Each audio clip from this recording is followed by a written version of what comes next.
اگر آپ سے کوئی پوچھے کہ اس دنیا میں سب سے پہلے حج کس نے کیا تو شاید آپ نہیں بتا پائیں گے۔ دوستو آپ کی جانکاری کے لیے بتا دیں، سعودی عرب کے مکہ شہر میں کعبہ شریف کی تعبیر تو آدم علیہ السلام کے دور میں ہی ہو چکی ہے۔ روایتوں میں ملتا ہے ہمیں کہ جب اللہ نے حضرت آدم علیہ السلام کو جنت سے نکال کر زمین پر بھیجا تو آدم علیہ السلام نے اللہ کے حکم سے پہاڑوں سے پتھر لا لا کر خانہ کعبہ کی تعبیر کی، لیکن اس کے ہزاروں سال بعد جب حضرت نوح علیہ السلام کے زمانے میں جو بھینکر طوفان آیا تو اس طوفان میں کعبہ شریف کا ڈھانچہ بھی ڈھہ گیا تھا، لیکن اتنے وشال کائے طوفان کے باوجود بھی اس کعبہ شریف کی بنیاد باقی رہی۔ دوستو آج سے تقریباً 4000 برس پہلے مکہ کے اندر کوئی بھی نہیں رہا کرتا تھا۔ پھر حضرت ابراہیم علیہ السلام اللہ تعالیٰ کے حکم سے اپنی بیوی حضرت ہاجرہ اور بیٹے حضرت اسماعیل علیہ السلام کو لے کر روانہ ہو گئے اور اس مقام پر پہنچے جہاں پر آج مکہ واقع ہے۔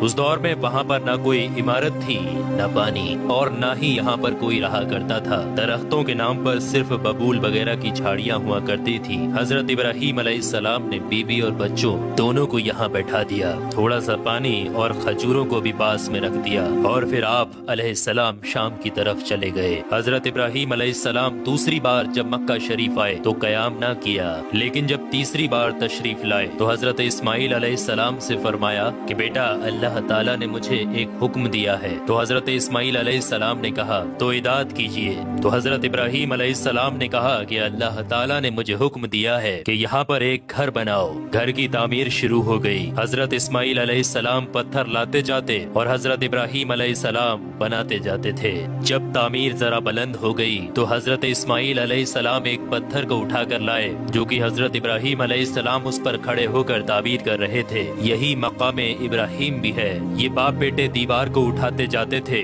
اور دعا کرتے جاتے تھے، اے پروردگار ہم سے قبول فرما، تو سننے اور جاننے والا ہے۔ انہوں نے گھر کی تعمیر نہ مٹی سے کی اور نہ چونے سے، بس پتھر کے اوپر پتھر رکھتے چلے گئے، اور نہ ہی چھت بنائی اور نہ کوئی اس کا دروازہ۔ اور پھر بعد میں الگ الگ زمانے میں پھر بیت اللہ کی تعمیر ہوئی، قریش نے بھی تعمیر کی اور ان کے بعد بھی ہوئی۔ کہتے ہیں کہ اس وقت اسماعیل علیہ السلام کی عمر 20 ورش تھی۔ حضرت ابراہیم علیہ السلام نے بیت اللہ کے پہلو میں بکریوں کا ایک باڑا بھی بنا دیا تھا اور اس کے اوپر پہلو کی چھت ڈال دی تھی۔ پہلے بیت اللہ کی جگہ پر ایک سرخ رنگ کا ٹیلا تھا، اکثر سیلاب اسے ادھر ادھر سے کاٹتا رہتا تھا۔ جب حضرت ابراہیم علیہ السلام تعمیر کعبہ سے فارغ ہوئے تو حضرت اسماعیل علیہ السلام سے ایک ایسا پتھر لانے کے لیے کہا جو طواف کی شروعات کے لیے نشانی کے طور پر استعمال کیا جانا تھا۔ یہ پتھر حضرت جبرائیل علیہ السلام ابو قبیس کی پہاڑیوں سے